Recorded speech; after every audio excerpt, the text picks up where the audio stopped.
This is your place for all things Grand Rapids Griffins and all things Toledo Walleye. This is the Hockeytown West podcast with your hosts, Brandon Cook, Nick Harrington, and Travis Foch.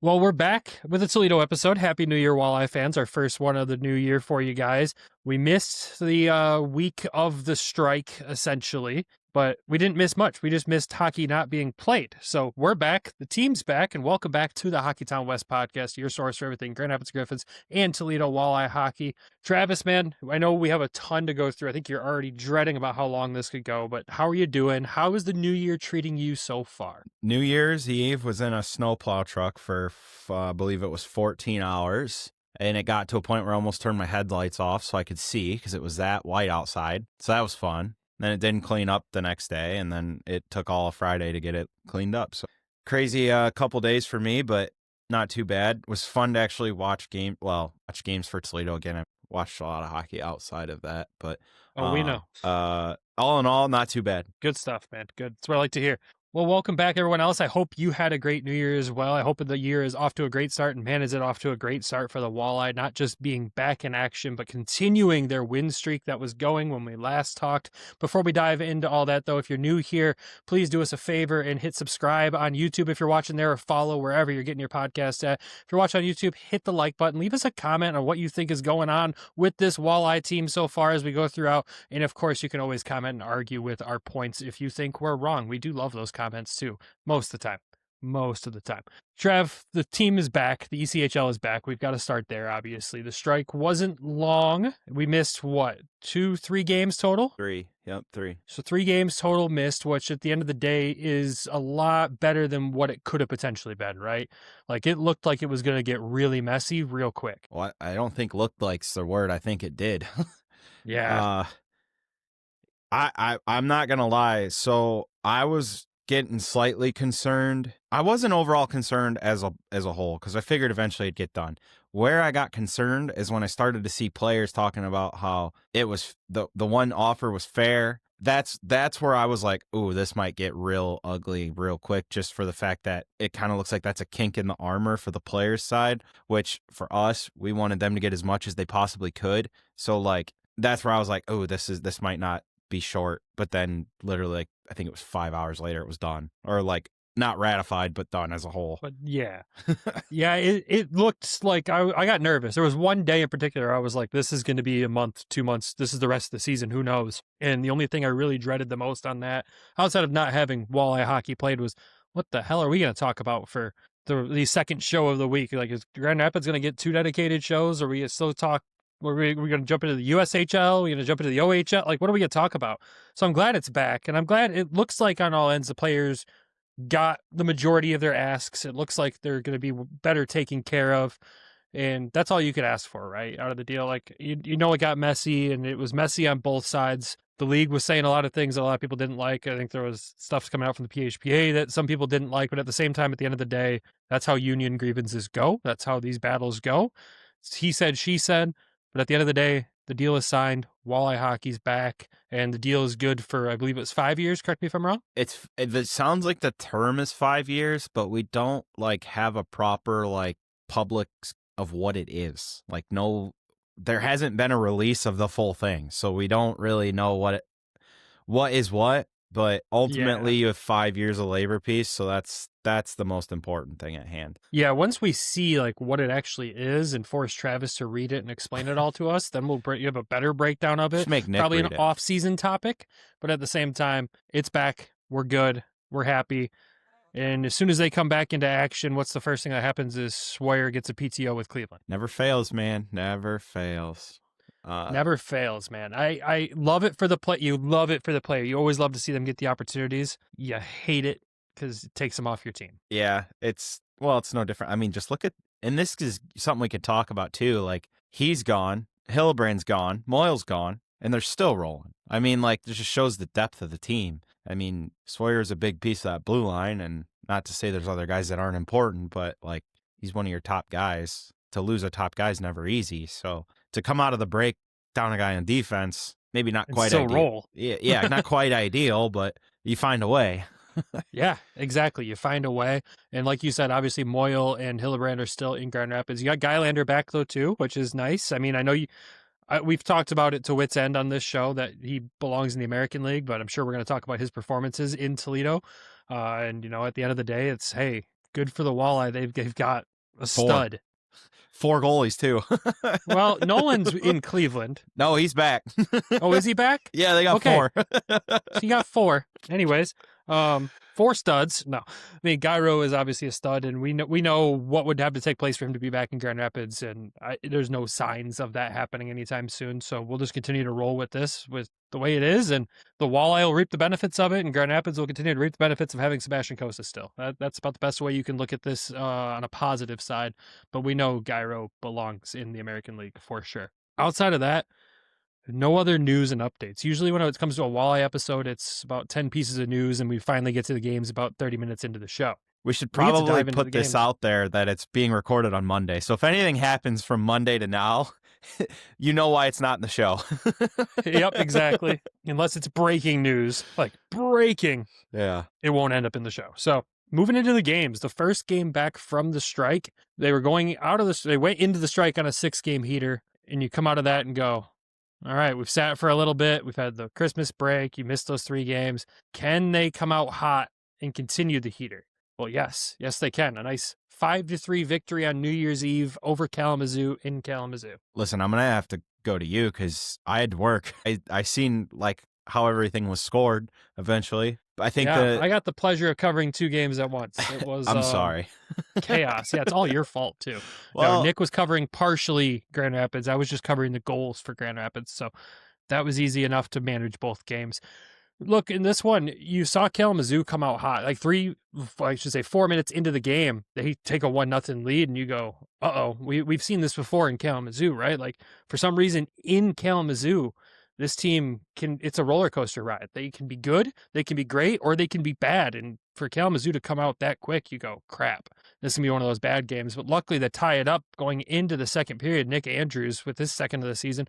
Beautiful goal from Nick as well. I'd love to see just the continued production from this player. And you get into the second period, and Kalamazoo, 6 minutes in, takes the lead again. I'm like, what is this game right now? Like, it's so back and forth. Kalamazoo's not this powerhouse team, but it's this team that we always just seem to battle with. It's like when the Griffins play Iowa. It's one of those bottom teams in the division, but it's a battle every time, and you don't know why. You don't understand it. But after that happened, it was kind of all Walleye except for 1 power play goal from Kalamazoo late in the third period.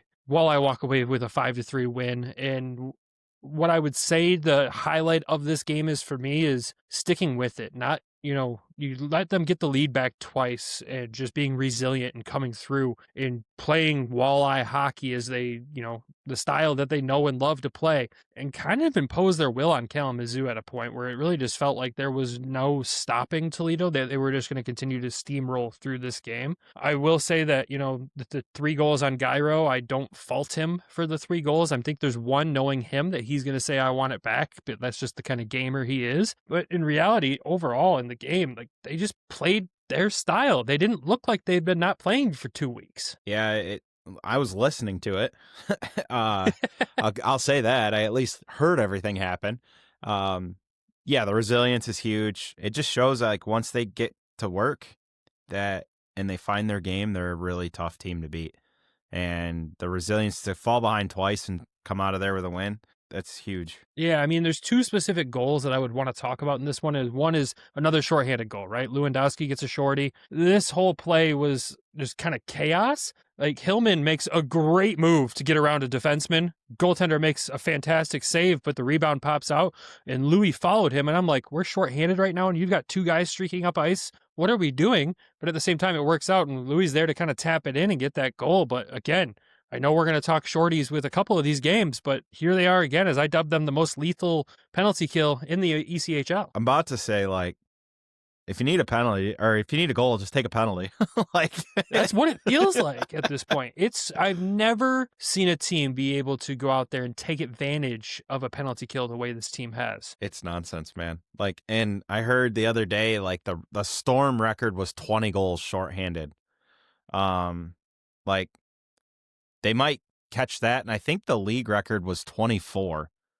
Like, it's all on the table right now. It's very much in play. Like, we're 30 games into the season, and this is very much in play, which is crazy to talk about. But yeah, just a great effort to go up there, your first game back after a little bit of a break, and come out of there with 2 points is huge and keep the win streak going. And not to mention that Louis had a 2-goal game in this one too. Just unreal to see him kind of fully clicking with the team, right? It hasn't been your typical Lewandowski since he's come back, and all of a sudden this weekend it was like, oh, here's Louis. He's definitely here. But you got to also talk about Dickinson's goal. It might be the most disgusting backhand I've seen this hockey season. I was going to say this year, but this year we're only 5 days in. This season so far, it was a disgusting backhand goal. Yeah, it was. He's been a huge addition to the team. He had along with practically the whole team this whole week, he had a huge weekend. Yeah. I mean, I talk about it on the Grand Rapids show. When the team starts doing so well, you run out of words to describe it. And being able to pull out this win in the first game back from the break or the strike it's great, man. You love to see it, especially on the road in Kalamazoo. Playing on the road New Year's Eve, like I'm so used to the Griffins always hosting a New Year's Eve game. And it was so just weird to me seeing a team that we cover on the road on New Year's Eve. And I know like there's so many teams on the road on New Year's Eve, but it didn't click with me. Like it's just like, oh, this is weird. Like you're on the bus celebrating the ball drop. Like, yeah. Hopefully there was a few beers on the bus to enjoy on the way back. I'm sure there was. Well, we'll dive into the next game, and this one, again, on the road. You're in Cincinnati. Second game back from the strike. You got 7 wins in a row.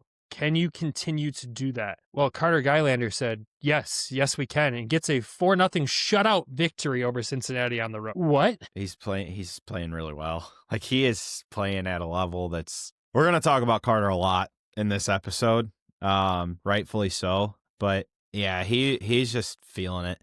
And dude, he is. Yeah, it's really not fair that he's down here. Like, his play has proven that he should be up, and I know we've talked about it at width, so I'm not going to go that in depth into it. But like you said earlier, Toledo's going to reap the benefits of it, right? Like and it's something I said to him last night. Like, he just looks so much more confident this year, and it's just that little bit of experience.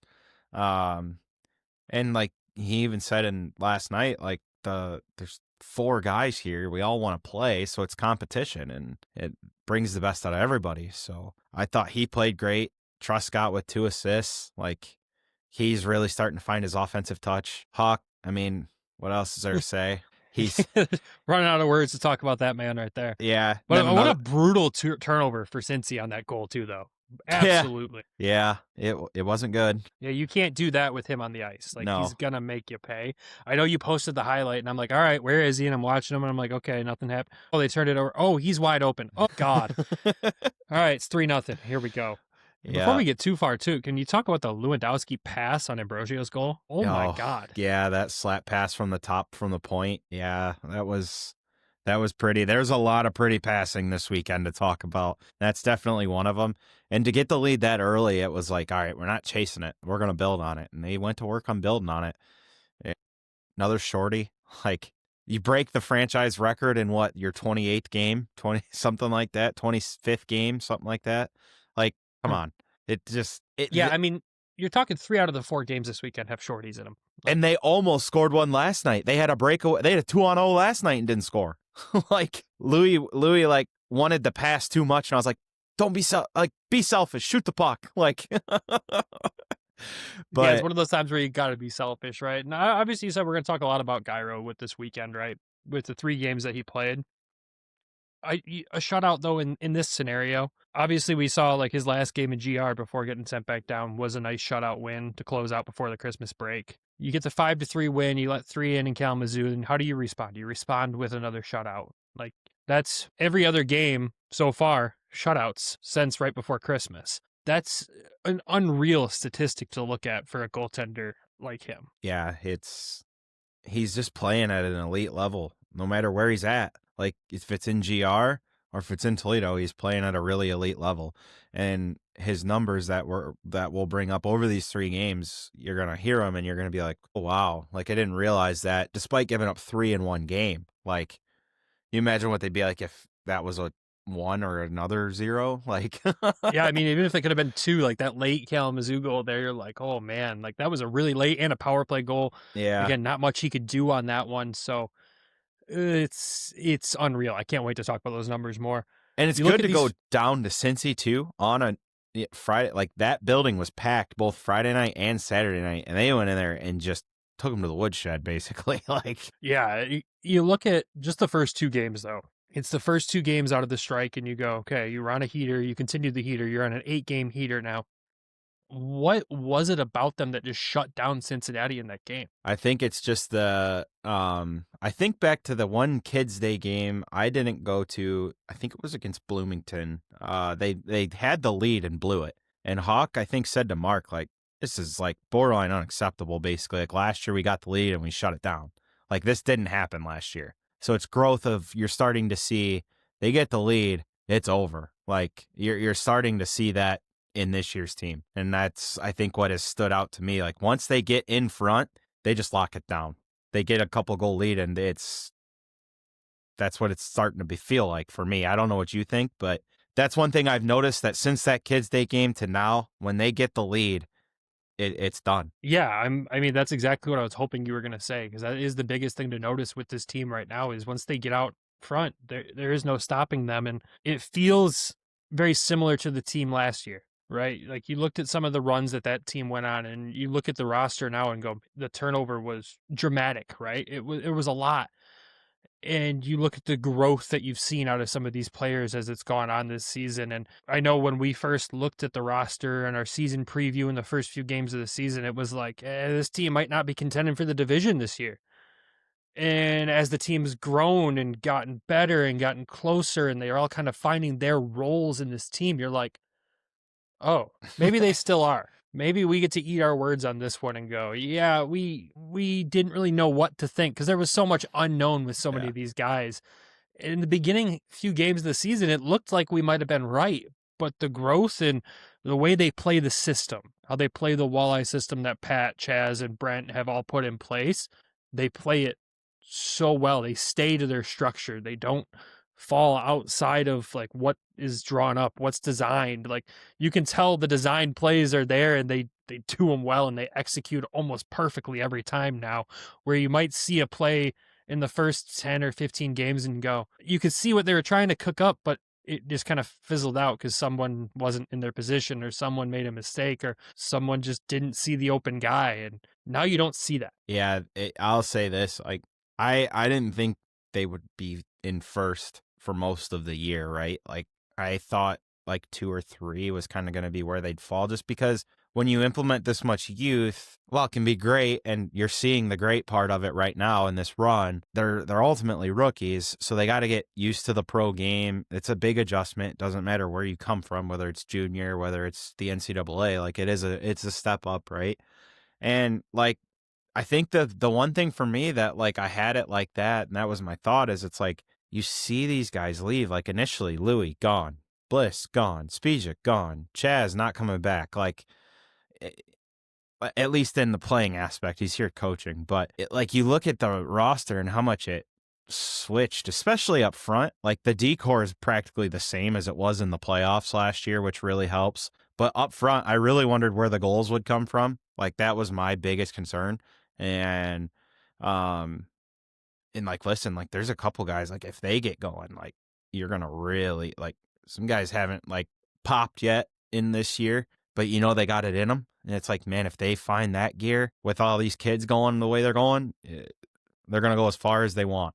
Like, yeah, it's so great to see, man. It really, it's kind of just reassured me that we said this maybe going into the last season. You got to trust what Pat builds at this point. You saw his first year, and like the roster was kind of built when he got here. You look at the second year and you go, he built a damn good team. It went to the finals. Holy smokes. And then everyone looked at this year's roster going, what is he doing? Oh my God. And here we are. Like, you just got to trust at this point. He's given me zero reason to not trust him. I didn't think that it wasn't trust. It was more or less just like unknown. Like that was like the biggest thing for me, is it's like we got a lot out and a lot in that's very young and very like, even guys that have played between, like take Hillebrand, for example. Like he was up and down, but like the numbers didn't scream like, whoa. Like if you go back and look at numbers, like, yeah, like you can see like why it's working where he's at and here and in GR. Like he's a really good player. It's working.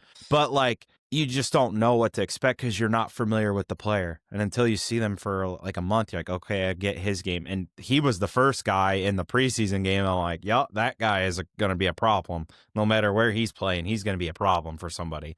And like Moyle moving up in the lineup, now he's in GR. So it's just like everything's kind of, I think, going the way that they envisioned it going. It had to get to this point. Yeah, sorry, Walleye fans. If you think you're getting Hildebrand back anytime soon, no, it's going to take Carter Mazer coming back from injury to get him back, I think. Probably. Because even when you throw Leonard back in the lineup, Hilly still played, and he's played well. I mean, Coach Watson has nothing but nice things to say about him, and what he's done to that fourth line is added the ability to move Seager up. You know, you add the size of Hildebrand, and you could take Seager's size and move that to the second line and get the face-off production from Seager on that second line, and it's been a really nice fit.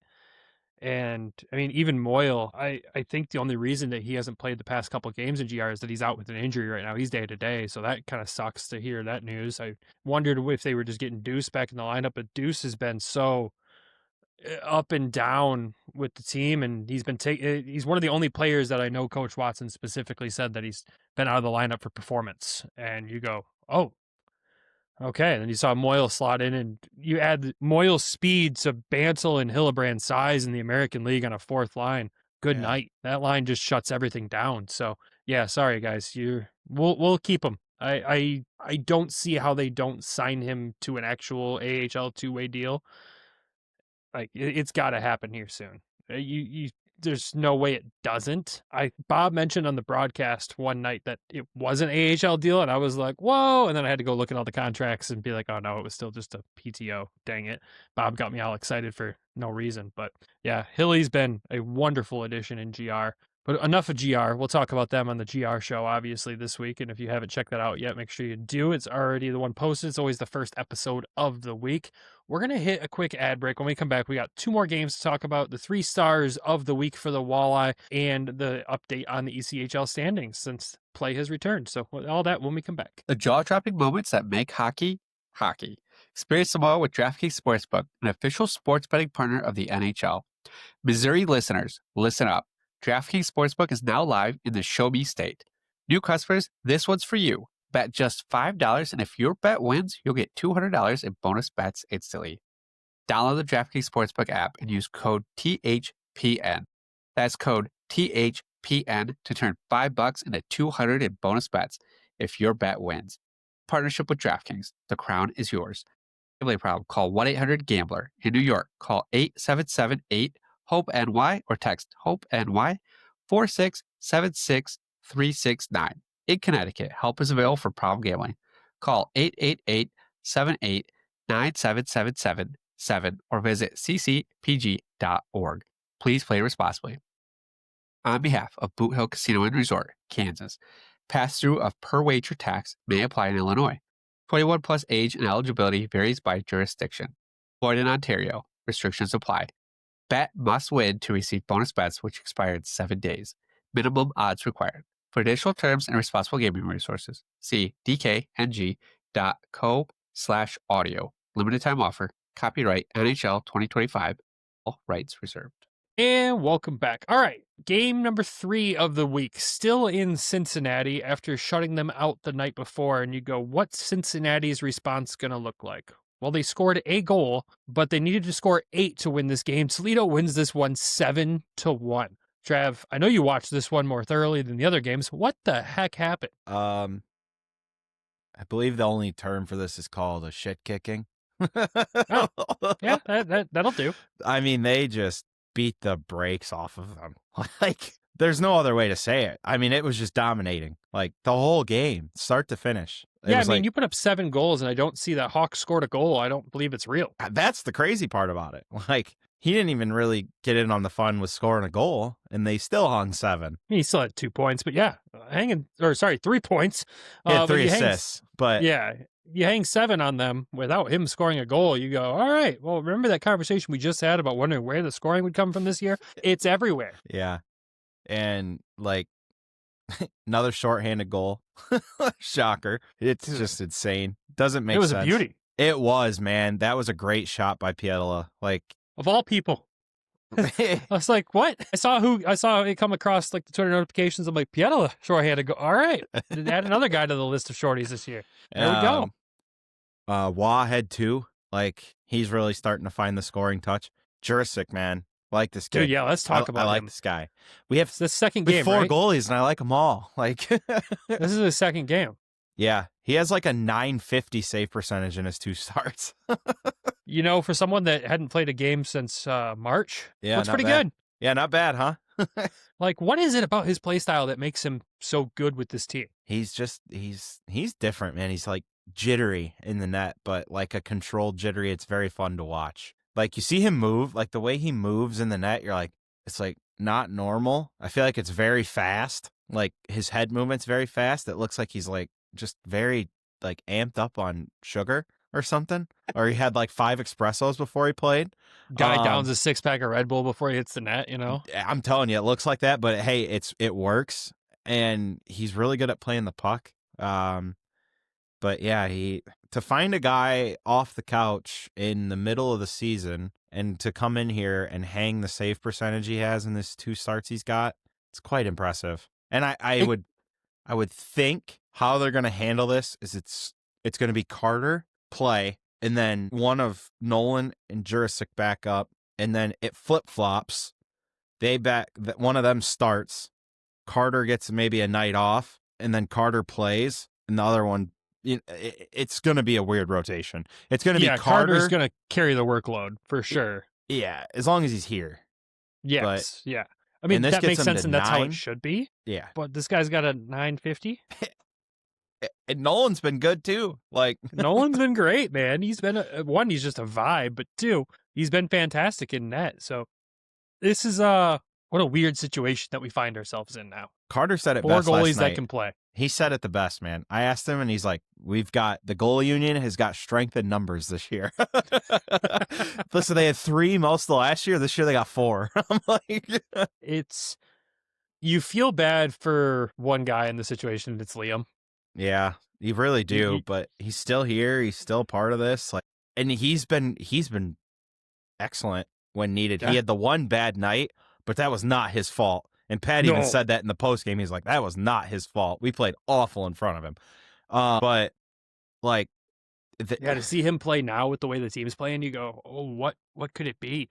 Well, here's the thing. Like, this is why them signing Jurisic made sense, because Cossa could go up at any moment with how he's playing. And then you get into the situation of Nolan potentially going up. Now you need to, and you have to. Like, it's very unique, but enough goalie talk until the next game. All right, we'll save the goalie talk till then. What else about this game, though? Because the Kelly pass to Keenan. Oh, my God. Yeah. That was filth. Oh, I mean, great to see Keens get a goal, but the pass by Kelly was just like through the defender right onto Keen's stick, like right onto his tape, like perfect pass. Yeah, they don't get much better than that. They really don't. And I mean, at the end of the day, just to see these guys come away with a massive 7-1 victory that you get outshot in. Yeah. Like, you got outshot 29-24 and you won 7-1. Yeah, you pat your goalie on the head and say, hell of a job, kid. But you also just look at the offense and just go, great shots, like just well-placed shots. Yeah, I mean, it was over before it started. Like, yeah. It was just 2 great performances down there. And like you said, for Cincinnati, like, you think back to when the Griffins went down to Texas and just steamrolled them in the first game. And then it was a little tougher the next night, but they still pulled away. Like, I was expecting Cincy to come out and play a lot better in this game, and they just didn't. Like, they just rolled over. It was just, I was like, oh my God, they scored again. Like, and like, I'm doing the clips, right? And I'm clipping, I think it was the 6th goal or the 5th goal, and they scored. And I'm like, are you kidding me? I was like, I don't even have this one up, and you scored again. And then I'm doing that one, and it's, oh my God, stop scoring for 5 minutes, please. I'm I'm trying to work. We've all experienced nights like that. I was glad it was a night the Griffins weren't playing that they did that. Well, because we would have been flagged for spam posting everywhere. It's worse too because when you're when they're on the road, you're way behind because the feed is like a minute and a half behind to begin with. And then like when you're at home, this is the crazy part. Like when they score at home, I start recording and it's like solid 90 seconds before the goal scored on my phone. So it's like, covering games at home, way easier than on the road. Oh, way easier. It's terrible on the road, man. And I shouldn't say it's the night the Griffins didn't play. They just played in the afternoon when the Griffins played at night. That worked out great this week. Oh, it's beautiful. Loved that for us. But yeah, man, like to do this, and that's 9 W's in a row heading into Sunday. The Crayola game. Dude, the crayons were out in full force. Dude, we got to talk about the jerseys before we even talk about the game. I love these. I'm a fan of the weird and just vibrant jerseys, unless you're looking like a safety cone out there, Fort Wayne. These jerseys were sick, dude. Like everything about them, I loved. Like one, how this wasn't like a Kids Day jersey, beyond me. I know it was like a Kids Day game theme, but like I said that school day games in the Crayola jersey, that might just need to be the standard for school day games. That's your school day jersey. You're wearing the crayons. Yeah, like when they posted the locker room pictures, I quoted it and I said definitely should have been a Kids Day game jersey, but it's still cool. So here's my thing with it. It wasn't bad. I'll give you that. I thought them holding the crayons was cool. I liked the box. Like, I wanted them to go full box. Like, take the sleeves and leave them kind of how they were, but take, like, the whole body and make it, like, a 64 pack of crayons. And, like, you know, on the front, how it says, like, in the circle, 64 count, have it be the Walleye logo with it holding the crayons. Like, you could have went so ugly. It was amazing. But it was still really good. So I can't really for complain. as ugly as it could have been, they looked really good. And I mean, it's kind of nice when you wear a yellow specialty jersey when you have stuff that matches it, so the kit doesn't look absolutely ridiculous. I love the number kits on these jerseys, though. This big splash of color on the back with the number over them. Like, yep, that's sweet. I liked it less on the arms. Yeah. Like, on you the could have back, done it was without the cool. splash on the arms. I said to my wife, I said, you know, when they're skating away from you, it looks like they have a big stop sign on their back.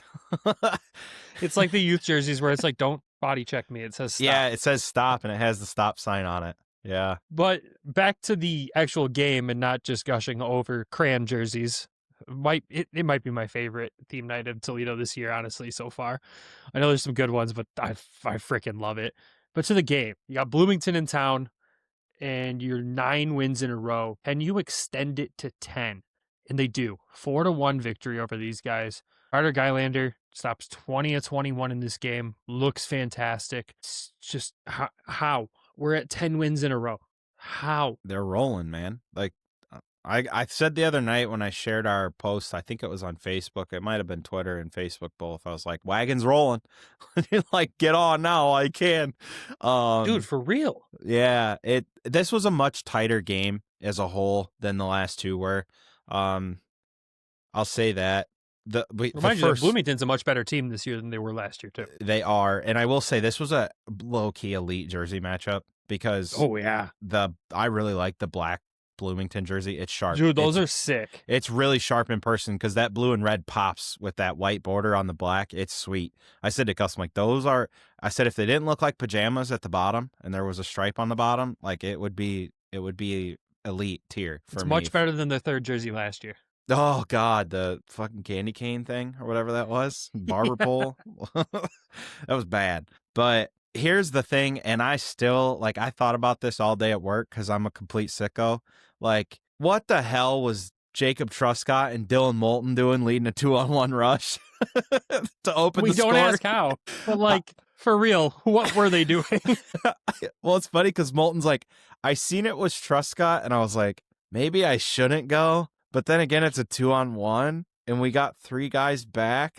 I'm going. I mean, what a way to get the first goal of the game. Because I know when you posted the highlight, I looked at it, I was like, what the hell are we doing? But hey, it works. And the mindset behind it, like, there's 3 guys back. It's a 2-on-1. I'm just going. Yeah. That's the right way to do it. It was a great pass by Truscott. Great area pass. Moulton skated straight into it. And I asked him, I'm like, straight up, because, like, let's be real. Who do you see in the shootouts? You see forwards. You don't see very many defensemen. And I did not expect forehand, backhand shelf out of a defenseman. Like, I did not see that coming. That was a beautiful goal all He's around. got hands. Yeah, I was like, dude, like, is that something you work on? Like, because I didn't expect that from him. Like, I almost would have figured just to shoot it. But It's one of those things that he just screws around with in practice. And he's like, oh, it works.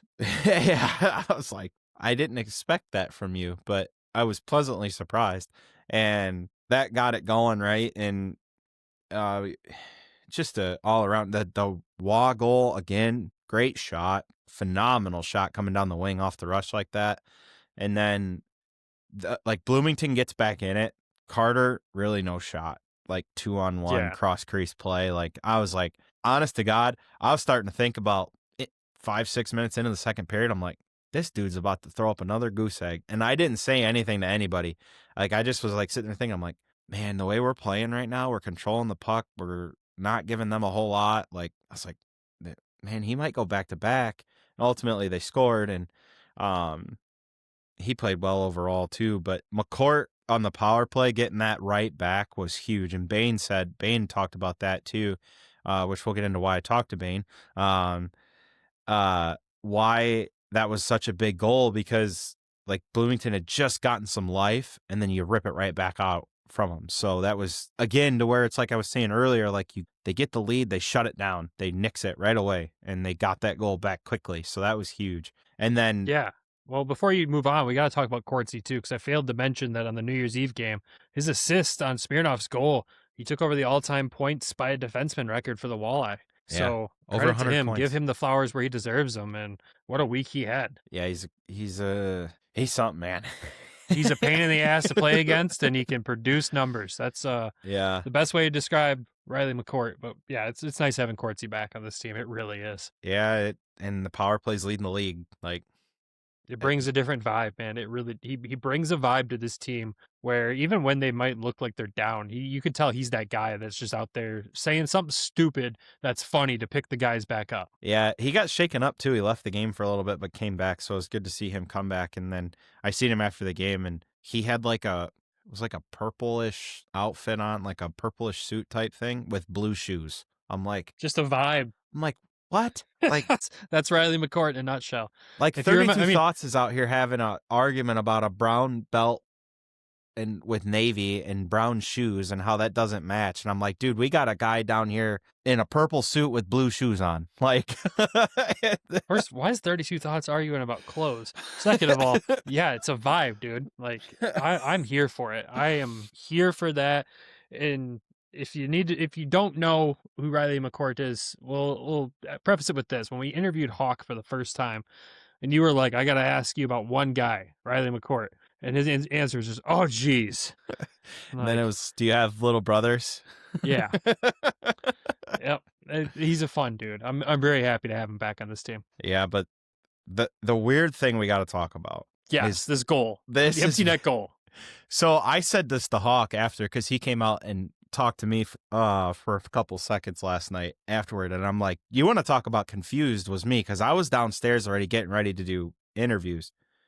And I hear somebody on the bench yell goal or goalie. I thought somebody yelled goalie. So I thought Carter shot it, because now granted, I'm not standing by, there is a monitor down there, but I was not standing by the monitor. I was halfway down the hall, and but I'm near where the bench door is open that they come through to go to the locker room, and I hear like goalie or something goal.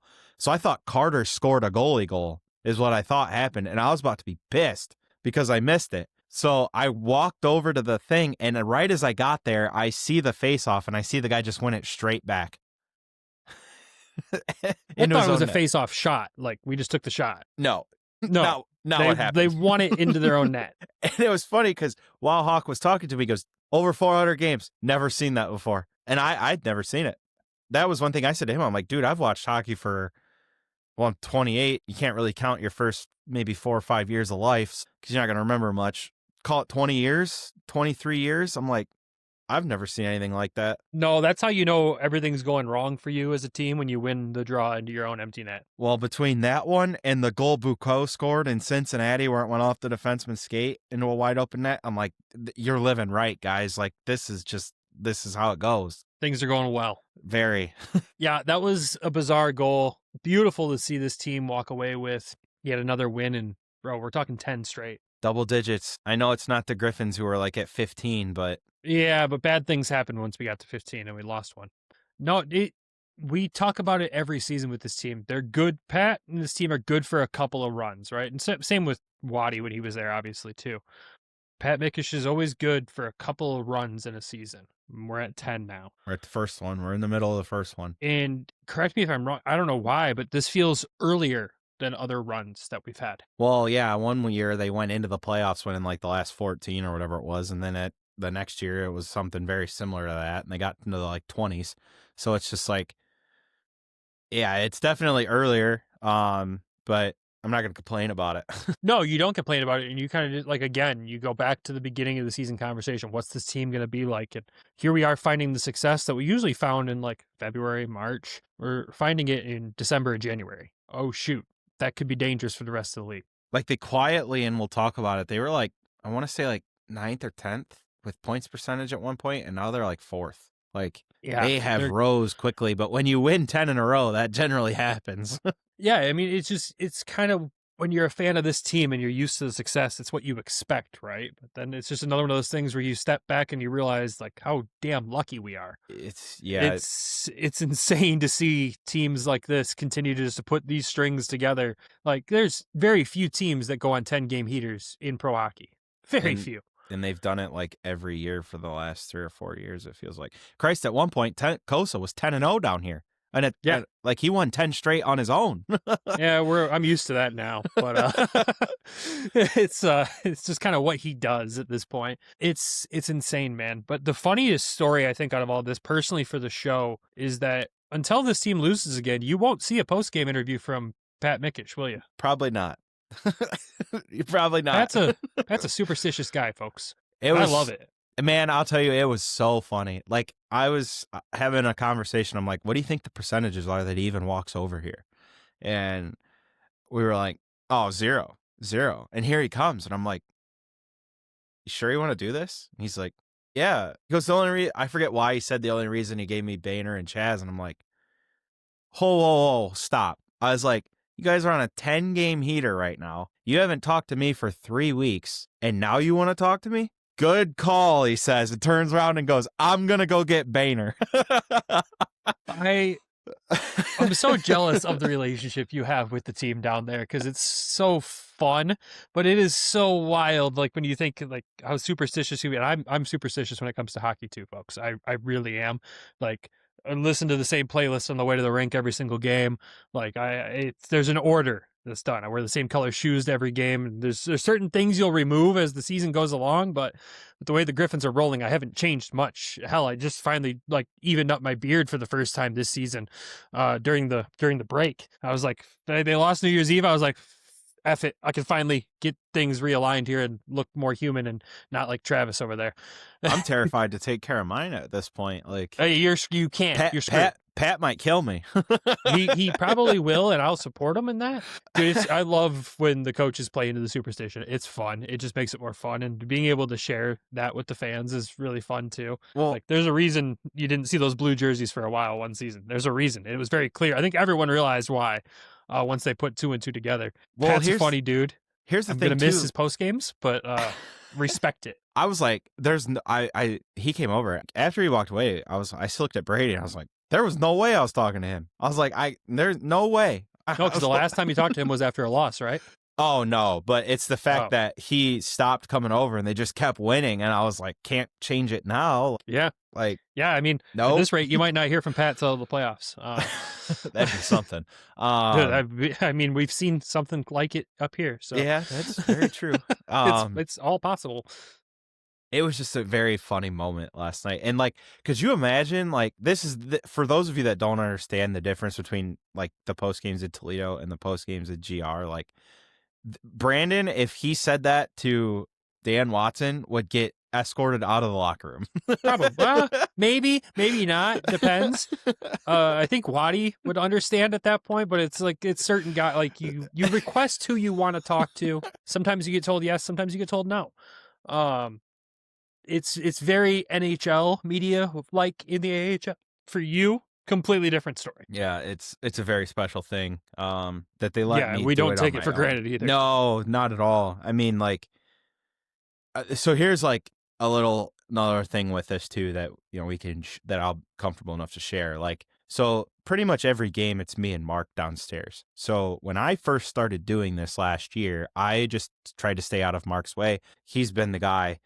A ton of respect for that guy. Like, I don't want to get in his way. It's more important that he gets the time with the players than it is for me. He is the guy. He is the guy. Like, we love Mark. Mark's a great guy.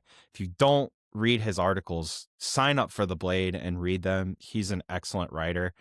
And it's very rare that a team like this has coverage like he provides at this level. Like, yeah, and he was crucial during the strike too. He was, man. I mean, he was incredible. So basically the way that this works is everybody kind of goes to Mark first. Like, Pat always goes to Mark first, and I'm 100% fine with that. And I think Mark even said to me at one point, he's like, you can jump in with me. I was like, no, that's your time. I said, you have put in the time.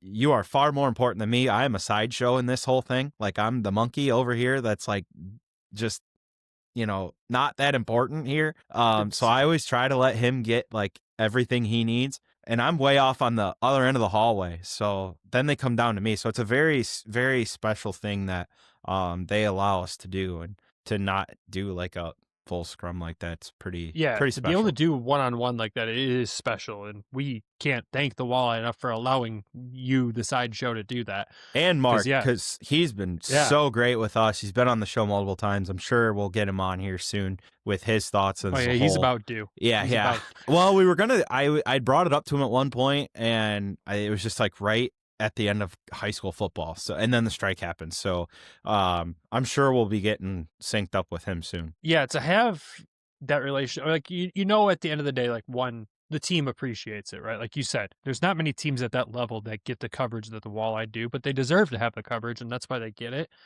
And obviously, like, they're kind enough to allow us in to do what we do there. And when you look at Grand Rapids, it's a media scrum. Like, you could have most nights, I'll be honest, most nights it's us and our friend Elaine. And then sometimes you'll get the Detroit writers in, and then it's just chaos. There might be 9 or 10 people there asking questions afterwards. And for us, we just go, you're here to ask questions about the Red Wings. That's not what we're here for. We are here every single game to talk about this team. And yes, there's guys that are prospects that contribute, and that's a beautiful thing. But we're here to talk about what this team is doing here. We don't get that. We can't get that one-on-one like you get down there. So that's a really special thing that we appreciate with the Walleye so much. Like, if I want a one-on-one interview with the guy, I have to go to practice. Practice is in the middle of a work day. We work day jobs. It's very, very hard to go do. They very rarely practice on the weekend. Like, I looked at the Griffins coming schedule this weekend. I'm like, oh, they're off Saturday, Sunday. Oh, there's no practice Saturday. They get the day off. I'm like, dang it. Like, great for you guys, but that's a day I could go to practice. So what you have there and what they allow us to do is we'll always forever be thankful for. And I can't wait to get back down there. Another thing too is like how just incredible the guys are. Like, like, they don't have to give you the time of day. There's no requirement to. Well, not even that. Like, last night, like, everybody knows I broke my hand, and I was short-handed, broken flipper, broken fin. All right, Nemo, yeah. So, like, the guys, like, see me without that brace, because I was there and had a brace on, and they're like, so how's your hand? And, like, Molten last night was like, how's your hand? And I'm like, oh, I played today, first time in 8 weeks. He goes, dude, that's awesome. I was just like, so it's like just the genuine person of all these guys is so great too. So it is, man. It's super cool. When we get that one-on-one time in Grand Rapids, it's very simple. Like, we've said it a million times. Hockey players are the best. Like, they are truly the best. But the time that they give us yahoos to do what we do is insane to me that they even entertain it. But hey, here we are, and again, we always can't thank them enough. Back to the games and off what post-game media is like in Pat's superstitions. You have to talk about that. Before we get into the 3 stars, a 10-game win streak is incredible. With the way the upcoming schedule looks, what do you expect from this team? This week can be very interesting. Very interesting. Especially Saturday and Sunday, which I think they'll keep it going though. That's where I'm at. They're just playing so well right now. They're well rounded. They're playing their game. Yeah, I mean, Friday versus Iowa, Saturday at home versus Fort Wayne, and then you go to Fort Wayne on Sunday. Those are going to be games to watch. And for once, the schedule is nice to me. And the Griffins don't play on Saturday and Sunday. I could watch the games. I'm so excited.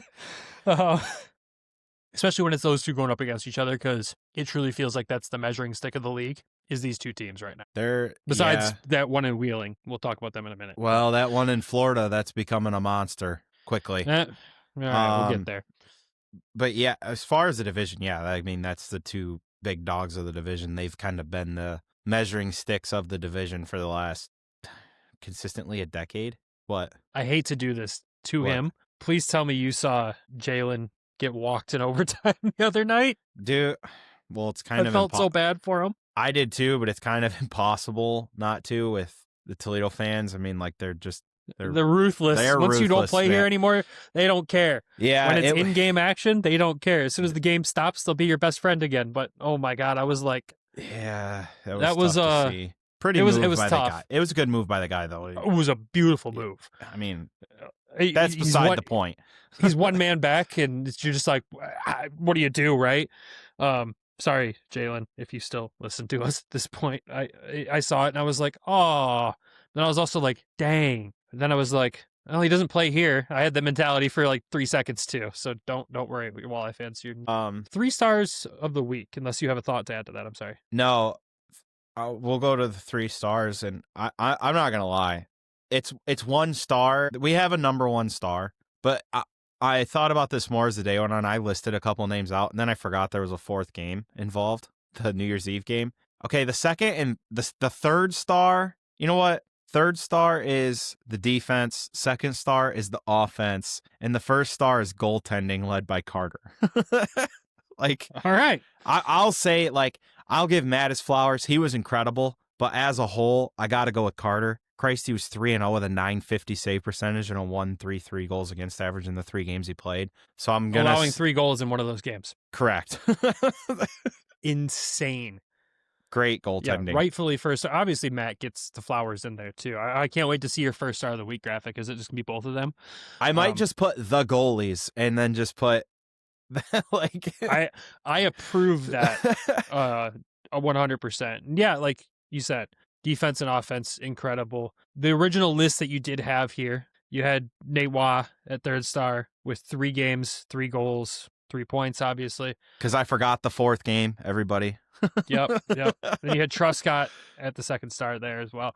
Dude, he had a great week. He did, man. Speaking from the Griffins side of our show here, obviously, like, the defense is very full in Grand Rapids right now. So he's going to be comfy in Toledo here for a hot minute unless things change. Seeing the production, though, he's become this defenseman that can play the 2-way game so well. He just looks so calm and poised out there. Like, he's just a really good player. Great guy, too. I mean, I know we say it about everybody, but like... Oh, it's a Michigan boy. That's what I expect. Yeah. He's just really kind of become that calming presence, I feel like. And Andrews, That's what he felt like in GR, though, too. Yeah, Andrews is, like, obviously 14 points in 28 games so far this season. 2 goals, 12 assists. Like, he's having an unreal year, which is great to see. And it's his first full season in pro. Like, remember, this is his first full pro season. Same with Truscott. Like, seeing these two kind of blossom at this level, it's like, okay, whatever happens with the Griffins in the offseason in Detroit and guys moving here or there, like, there's a darn slim chance that Justin Hull and Eric Gustafson will be on the Griffins next season, right? Like, there's going to be movement. Right. Yeah. So, like, seeing these guys develop this season and how big of a development season this could be for these two guys for Grand Rapids is a really cool thing to watch kind of unfold. And we've seen the goalies develop in Toledo for GR, right? You've watched Carter, you've watched Cossa. Seeing actual skaters developing is something kind of new. Like, we don't get to use the ECHL for that very often. Well, you used here to. We are. Right? Well, yeah, but not lately. And here we are. It's a really cool thing to see these guys start to really pan out and find their way, especially in a league that is so tough like this one. Well, and not to mention, too, you talk about those two, but then you talk about the other guys that are already in GR. Like, they developed in Toledo, like, so it just shows, like, we're the youngest brother, so we are going to always be hurt the most. Like, That's, always. like GR gets picked apart, but at least you guys can recall from us. Like, there's Well, that's nobody the difference with after this us. season, though. The difference with this season is, like, you've seen recalls before, right? And yes, sometimes it was guys that were signed to two-way deals, like you look at your Blisses, your Barton, stuff like that. But there was the year that the Craggs brothers had to come up, and like you weren't like the GR was a shit show that season. It was a terrible season, but you didn't see the guys come up and make that huge impact like you're starting to see this year. And it feels like the development pool is just getting better and better and better. And Detroit's Travis is going to hate this, built some depth to where development can happen at all the minor league levels in the organization. And look, for a hot minute on Saturday, all three teams were leading their divisions. Detroit kind of went and effed that up, but it's still second place. Is a mess. Like it really is. But like when you could peel it back and go, all three levels of your organization are at the top of their division, and one of them is at the top of the dang league by a mile. Like the 935 winning percentage is just unreal. Seeing that success and that development, and it's working when guys are coming up and they're producing and they're making impact. It's a really cool thing to finally see happening. It is. It's a very special thing. So, I hope this is the year we get all three in. Like all three in the playoffs at once sounds like a heart attack to me. Oh God, it's gonna be just an absolute gong show if it happens. That's exactly what I was gonna say. I'm so here for it because like my brain will just be in pure happiness mode. But you sicko. Oh dude, it's gonna be so Your love great for this if it game happens. should be studied. Actually, we probably should open you up to a study. Yeah, I'm surprised nobody's thrown an intervention for me already. We tried planning it once, but I'm totally joking. Totally joking. I'm surprised your wife hasn't planned one yet. I said earlier, I think it might have been the Patreon cut. She's a saint for putting up with you. Well, to be fair, like, so here's a side story, and I'll go into this quick because the fans will laugh at this that listen. So for those of you that don't know, I royally screwed up. Okay, like I dropped the ball big time, and I will admit that I screwed this up bad. I was trying to be a great husband and take my wife on a trip to Florida. Okay, so I looked ahead and I found something that could work, and I'm like, okay, I'm gonna do this. Didn't realize it's the Hall of Fame weekend, and I still haven't really technically told Hawk. So if he listens to this, I'm a dead man come Friday. Yep. So I bought my wife and myself like tickets to Florida, to Tampa we leave Saturday and we come home Tuesday. What are you going to do there? Well, we're going to watch the Lightning. But like, this is the part like where like I'm a sicko, but when she opened the envelope, she was so excited. Like her excitement level was so cool. So like, yeah, it's for me too, but like she genuinely enjoys doing this too, like being a part of this whole journey. Yeah, I mean, we give you crap for being a sicko and enjoying this game maybe more than 90% of the population, but she does enjoy going to the games. Like every game that you're there covering the game, doing the media stuff, you don't press box it. You sit with your wife and enjoy the games. Yeah. And I love that. Yeah, it's cool. Like it's such a cool thing, and she's great. She knows like that you're a sicko with this, and she puts up with this crap. She puts up with a lot. I can't thank her enough because I can think of maybe 3 months of a season last year where this show probably might not exist at this point if you wouldn't have been able to put the time you did into it. So I owe her so much. I owe her probably a trip to Florida too at this point. Good Lord.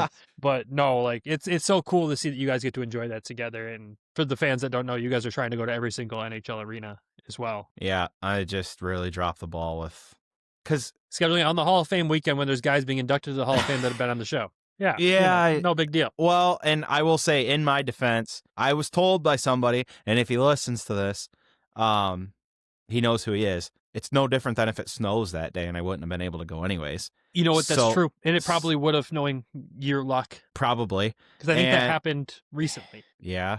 So there's that element. And then so for you that understand that, I'll explain how I screwed this up. So in my phone, I put every game into a calendar, right? So in my calendar, I didn't put the specialty event nights. I just put Walleye home, Walleye away, Walleye home. Wait, did you manually put it into your calendar? Yeah, because So if you go to the Toledo Walleye website and look at the schedule, there's this button that says subscribe, and it'll put it on your calendar for you. well, I'm old school. I like to kill time, and I don't really care. It's fine.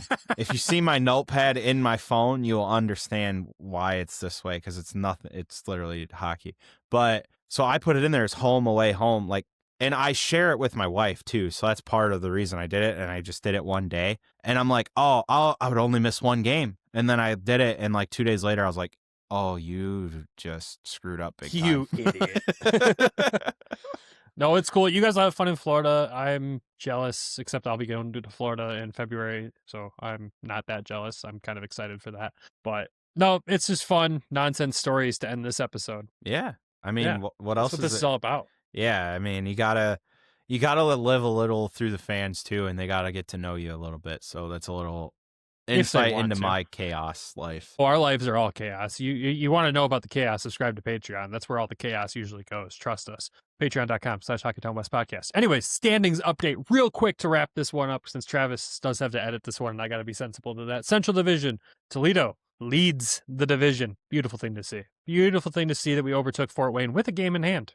Love to see that. Toledo got 42 points. Fort Wayne in second. Indy in third. Bloomington in fourth. Cincy, Kalamazoo, and Iowa make up the rest of the division. Iowa 1-9 in their past 10. Yikes. You go over to the Mountain Division. You got Kansas City, Idaho, Tahoe, Allen, Wichita, Rapid City, Utah, and Tulsa making up that division there. All sorts of interesting records in that one. No one's really done like bad in the last 10 games. All teams have kind of put together decent little sets of games. So maybe that division will shake up, but Kansas City being at the top of it's not a surprise.